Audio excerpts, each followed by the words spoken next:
Hello, everybody, and welcome back to Zach is Cinema. Yes, welcome back. I do have just a little bit different of a setup going on than my usual videos today. I moved my little table up just a little bit because we're actually going to be using my laptop today. I feel like I usually hold my microphone, so I feel like I'm panicking just a little bit because I feel like I don't know what to do with my hands at the moment. I usually use it as a way to kind of ground myself, it kind of seems like. But yeah, today we're going to be doing something very different here for the channel than we're used to. We're actually going to be doing ZakIsCinema's very first tier ranking video. Let's give it up for ZakIsCinema doing something nobody's done before ever in the history of YouTube, doing their very first tier ranking video. But so yes, today we're actually going to be tier ranking all of the recent movies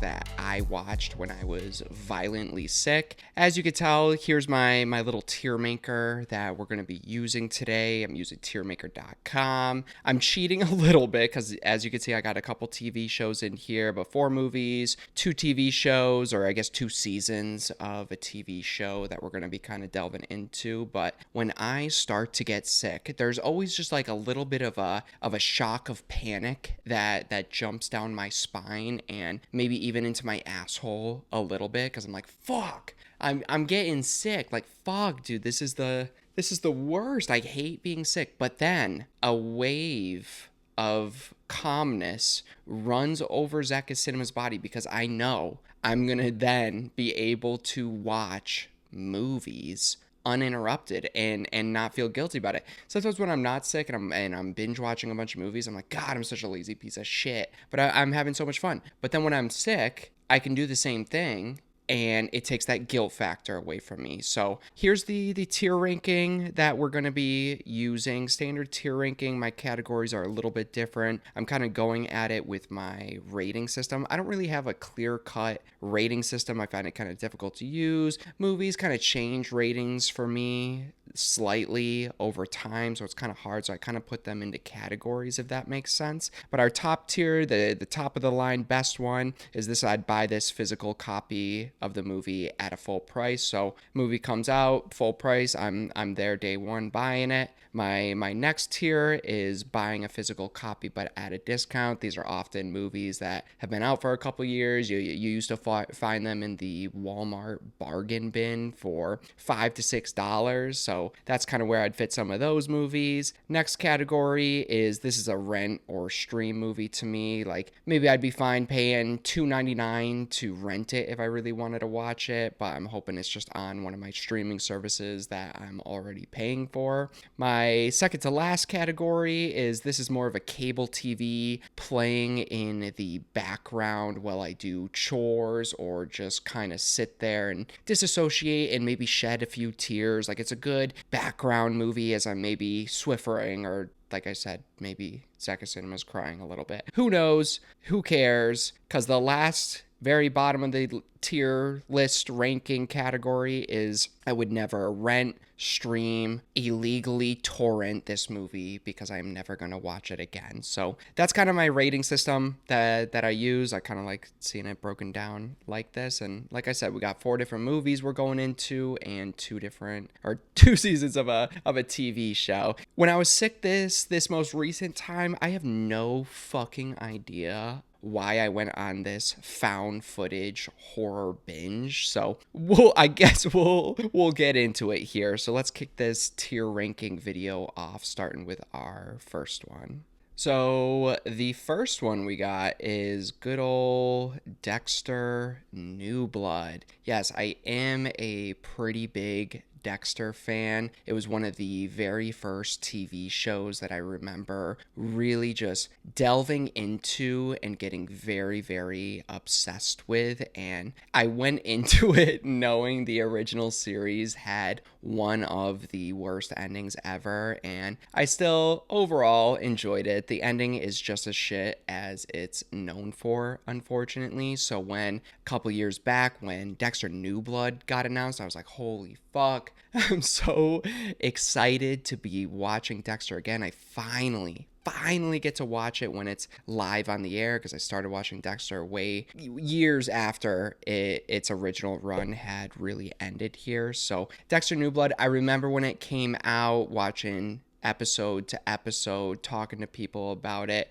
And overall, the first time I watched it, I remember really, really enjoying it, but being just heartbroken and disappointed by the ending. But I felt like I wasn't maybe as harsh on the ending, because spoilers, by the way, but I enjoy the idea of Dexter finally dying, and I didn't mind that his son did it. I think in concept, that's a really cool idea that kind of makes sense for the character of Dexter, but just the way they went about it was so fucking frustrating and disappointing and rushed. It really just felt like somebody at Showtime put a gun to these directors and writers' heads and forced them to finish it. But it's like, you came back to finish this and fix the ending. Why the fuck are you rushing? Like, nobody is rushing you, people. Please take your time. So when I got sick, Dexter Resurrection was coming out. I'm like, holy shit, let me just rewatch Dexter New Blood. It was definitely much worse than I remember. Pretty much all those same complaints, but just significantly more apparent to me.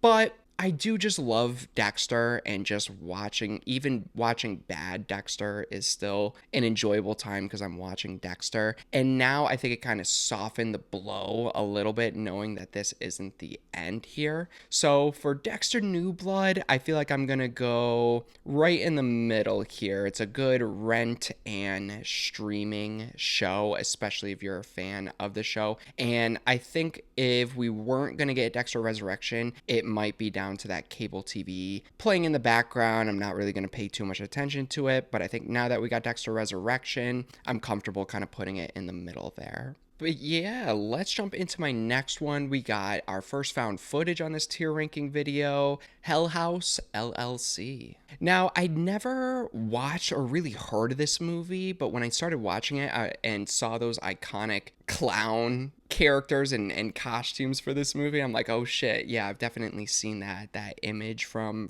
time to time. But this one was one of my movies that I watched in my endeavors of found footage for some reason. I've never really minded found footage. I feel like it provides a unique and different type of experience for a movie. I definitely have to be in the mood to watch a found footage movie, but I think it just provides a totally unique and different kind of movie watching experience, where it's not really your traditional movie where you necessarily have characters that you really love, these gigantic arcs and character developments that they really go on, but it's more of just a unique experience of really putting you in the shoes of the characters that we're kind of following here, really just making you kind of experience a movie with the characters that we're watching. So I think it just provides something unique. I definitely have to be in the mood for it to really enjoy it here. But I would say with Hell House, I really enjoyed this movie here.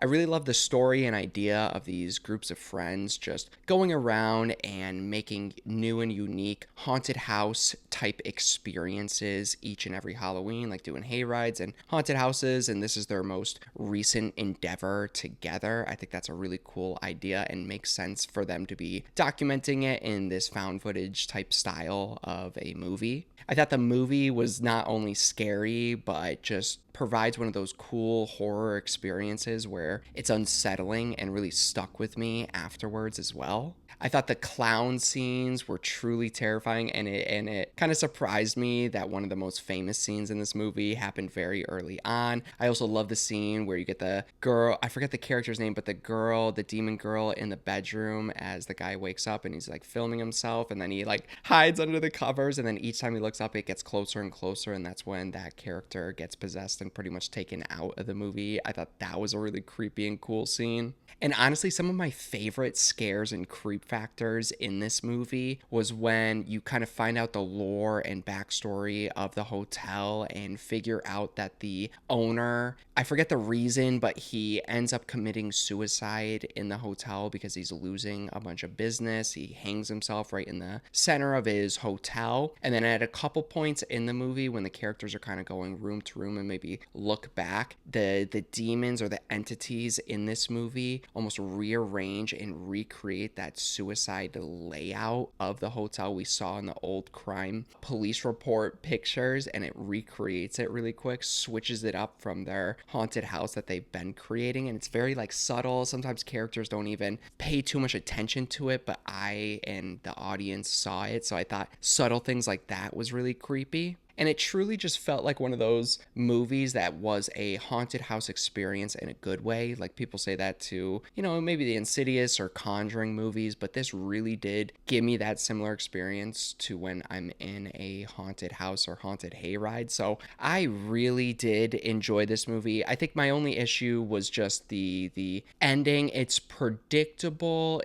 You kind of see where it's going. I think it's a good ending, but it didn't really surprise me. And they really take the time to build up what happened on opening night, specifically at the end of the haunted house down in the basement where some of the characters are at. And I thought the revelation just wasn't as cool or interesting as I was really anticipating, or they really built it up to be. I thought that could have been a perfect opportunity to really do something scary and shocking, and it just kind of played out exactly how I thought it would. And I'm like, oh yeah, like that was fucked up. I see why people ran out of there. But overall, I wish they stuck the landing a little bit. So I think that's why for Hell House LLC here, I am gonna have to... We'll buy a physical copy at a discount, especially now because it's not going to be full price if I actually try to buy it. I would like to own it because I think it is one I'd want to watch again and show people. Now, the next one we got here is Lake Mungo, and I have heard of this movie before, and this was an interesting found footage one because I feel like it's such a mixed movie where the people that praise it really, really praise it and talk about it as one of the creepiest movies ever, one of the greatest found footage horror movies ever, and then you also have this other group of people that maybe went in anticipating that but feel the complete opposite to that, where they're just like, this isn't scary or that creepy at all. I just kind of found it kind of boring. So I went into it just not really knowing what to expect or really what this movie was even about. So I was just kind of excited to check it out. I was on my found footage horror binge, so I'm like, fuck it, I might as well finally watch it. Like Mungo here. And overall, I would say that I really enjoyed it, but didn't absolutely love it. And I think a big part of that is it didn't necessarily creep me out or really scare me, but I really don't think that's the purpose of the movie. I think it's more of a movie following a group of characters, and in this case a family, going through something traumatic, scary, going through grief and loss together, how these different family members handle a situation like that and their different responses and how they cope with situations like this, and then creepy, subtle things kind of happen throughout. It is a ghost story. It's a ghost story following characters, like I said, a family in this case going through something tragic, but not in your traditional sense of like the Conjuring kind of ghost story. More subtle, like that one movie, A Ghost Story, which I think came out by A24 if I'm not mistaken. More something along those lines. And I thought the story was really good. The acting is absolutely incredible. It truly felt like I was watching a real documentary, which was so impressive. There are creepy and just unsettling things, just because I think the movie does a good job at putting you into that situation of the family's footsteps, where you're like, holy shit, like, how would I react to something like this? What would my family do? How would I I cope with this grief and loss of my younger sister. Like, that would be crazy. One of my biggest disappointments was with this movie is just I wish they kind of did a little bit more with the character of Alice, because Alice is the girl that passes away and comes back as a ghost in these like pictures and videos, and kind of follows and haunts the family of some sort. And they do a couple things in the third act to show some revelations of she was hiding some stuff, or her family and friends didn't know everything about her, which I thought was so unique and interesting and really makes a story like this very captivating. I just wish they did a little bit more and it kind of played into the story a little bit more, and maybe even just really, really challenged our characters and family members of how they perceived of their daughter, because they do stuff like that and the family's kind of like, oh yeah, she had a past, she had a secret, but then they kind of just like wipe that away and it's not really delved into. Like, I wish they were almost proposed with something that really just challenged how they viewed their daughter, and it almost kind of broke them in some way. I think that could have been a little bit better way to do it, but still an enjoyable movie. Don't go into it expecting a horror movie if you haven't seen it, but I think it's just a good family drama with some horror elements. So I think for this one, it's definitely not a movie that I'd want to just like casually watch. So if I was going to rewatch this, I think I'd stick it in the rent or stream. I'd be good watching it like that. But now we have good old Dexter Resurrection here. Even though New Blood absolutely just broke my heart, like I said, I didn't hate it as most people did. I feel like it was definitely disappointing, but I was just kind of so sad that they still couldn't stick the landing. And then we get Dexter Resurrection announced here, and I think if I'm remembering correctly, Showtime was trying to do a Harrison spinoff, so I assume that this was probably some ideas for their Harrison spinoff, and they're like, oh shit, people didn't like that ending, let's try again here and include some of our Harrison ideas. And I was excited but nervous when they announced this. I'm like, holy shit, third time they're trying to fix this. But then they announced that it would be about 2 to 3 seasons. I'm like, okay, they're listening here, they're not trying to rush it in another 10 episodes or something. And at this point we already got 2 bad endings, so I'm like, well, might as well try again, because I'd rather you try again than just leave me even more disappointed than I was. So might as well, let's keep going until we fix it, so we can finally have a great show with a great beginning and end to it. And now for this one, I've only seen the first 3 episodes. By the time this is coming out, I'm sure episode like 5, 6, and 7 might even be out. But so far, I have really enjoyed this. I think my least favorite episode was the first one, just because they do a lot of bullshit explanations to kind of fix New Blood, which I kind of assumed going in because this was never the plan. So I'm like, all right, it might be kind of stupid and clunky. I do just wish they had a scene with him and Angela kind of repairing things and moving on. I think that was a bit of a missed opportunity. But as soon as you get past that first episode, it really does feel like classic Dexter again to me. They have really done a great job at turning around the character of Harrison and just making this more enjoyable. They finally did something with Batista. That's what I forgot to mention when talking about Dexter New Blood, but Batista's back and actually doing something, and it seems like Dexter Resurrection is really culminating to the Angel versus Batista storyline, which New Blood really should have done it from the very beginning. So far, I have really, really enjoyed Dexter Resurrection. Before the next episode comes out, I'm probably going to rewatch all the other ones. I'm just so happy with this show and how it just reminds me of good old classic Dexter, and I'm praying to the God that I don't believe in to please help Showtime land this ship this time. So based off the first 3 episodes, I'm gonna go buy a physical copy at a discount. I think it's much better than Dexter New Blood, but we still have to see. I'm hoping it gets to that top of the line right there. Now, the next one we got is The Taking of Deborah Logan. Now, I really just watched this one because I started my found footage horror movie binge when I was really sick, and I saw the poster for this. And I'm like, oh, whoa, that's really creepy. It looks very interesting. And it's a movie about a group of college students filming a documentary about a family with their grandmother facing the disease of Alzheimer's. And I thought that was just really interesting. It clearly had a bit of a demonic spin or edge to it. And I love horror movies that take scary things in real life, but also add a crazy demonic horror movie edge and twist to it. So I thought with this movie, they're taking such a scary disease that not only affects and destroys the person that has it, but it affects and destroys the people around them taking care of them, but then adding this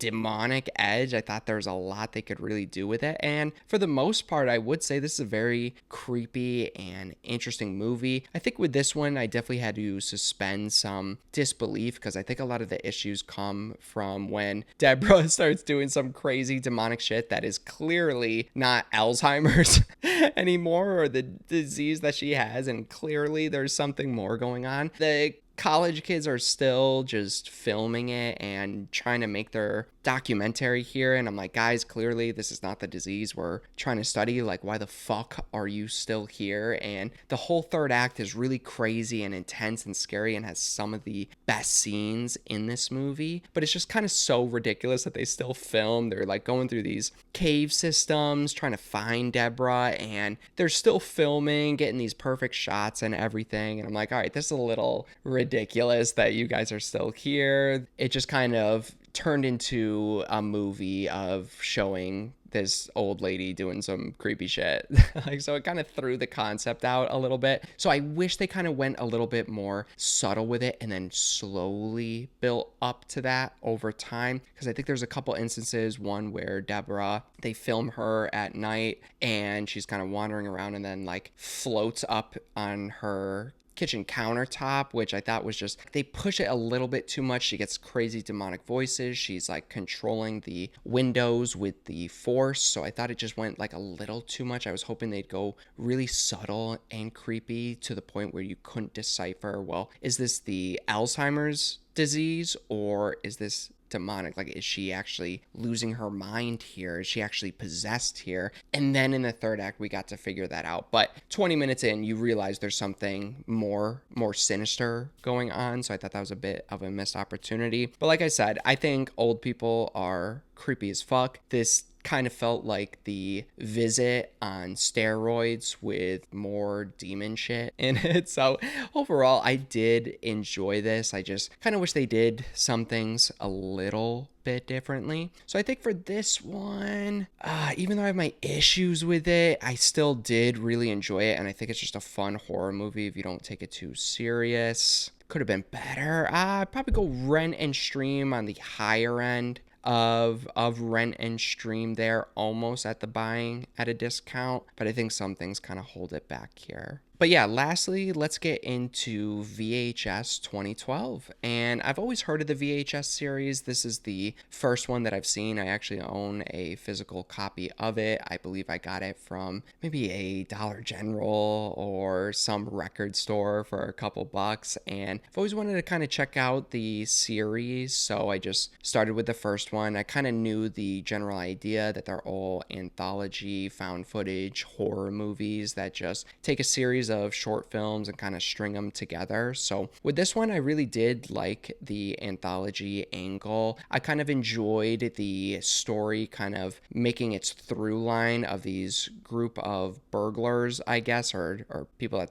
go into people's homes and steal shit, and they're looking for this VHS tape from this old dude's house, and they break in there, some creepy shit happens, but all the short films that we're watching are the films or crime scenes in this case on the tapes that the burglars are finding in the house, and there's some creepy stuff that happens. There's a dead old guy in the house there that I thought was pretty obvious where they were going to go with it. Like, obviously the dead guy was going to get up and move without the characters noticing, and that's exactly how it plays out. I kind of wish with this one that the through line story made more of a cohesive sense with all of the short films. Like, it'd be hard to kind of connect everything. I guess I just kind of wish that there maybe was a bigger revelation as to these VHS tapes and why this character had all of them and the purpose of him having all of these. I thought maybe connecting it would have worked a little bit better and made it more interesting. But I think with the short films, I enjoyed most of them. That vampire one, I believe that they call it Amateur Night, was really creepy. I love the final shot when that vampire girl picks up that last dude and is like flying him all chaotically and just drops him. That scene when her face is kind of like split open is really just nasty and just feels a little too real. I think the second one, I think it's Second Honeymoon short film in this one is really creepy. Follows a couple on a trip in some sort of hotel where they get a knock at the door, and then slowly this girl that knocked on their door originally is fucking with them at night, and the couple is like vlogging their trip together, recording it and documenting it. And then we find out that the girl is really just trying to fuck with them and kill them, and you get a couple really creepy scenes of her filming the couple at night and not really doing anything. Then the next night she like fucks with the dude's toothbrush and puts it in the toilet, and then it jumps cuts to the morning of the couple and he's brushing his teeth with it. So I just thought subtle things like that was funny but also really unsettling. And I like how that one wraps up of them getting murdered in their sleep. I thought that was so creepy. I think easily the worst one is that third one, that camp slasher with a group of friends in the woods, and you get this killer called the Glitch, and it basically plays out like your stereotypical slasher, but the killer is this like glitch that can't really be recorded. I thought that kind of took some of the creepiness factor out of it, and some of the just characters and acting was really bad. I thought the alien one was really creepy with that couple video chatting, and then turns out the boyfriend is actually a part of this alien's plan, infecting and like I think they implied like impregnating these girls, which is just so creepy. But again, the acting is not that good in that one. But I thought the last one was really cool, of these group of friends going to a Halloween party, and then they hear up it chanting in the attic and go up there, and then there's like this seance and cultist activities going on up there. They save a girl up there, go running out, and all these demonic hands are coming out of the walls and floors and everything. That one was so creepy and unsettling. So overall, I did like this. I think it just provides a cool, unique aspect to a movie, and I think it provides a unique aspect to found footage because it's filmed in that anthology, and I just really like anthology. So I think for VHS, since I bought it at a discount, I think I'm gonna stick with that I like that I think I bought it for $2 or $3. I like owning it, and I like that I paid $2 or $3 for it. So there you guys go. ZakIsCinemas. Yes, first tier ranking video. The tier ranking the videos in 2 seasons or 1.5 seasons of a show when he was sick with a terrible sinus infection here. But yeah, this was a lot of fun. I'll definitely try to keep doing some more tier ranking videos. So if you like this, let me know. But yeah, let me know your thoughts and feelings on Dexter Resurrection, and all these different movies. Do you agree with my tier ranking here? Do you wish things were in a different place? Where would you kind of put them? I appreciate anybody watching my videos. It really does mean a lot to me. So thank you so much. And yeah, look forward to more ZakIsCinema coming very soon.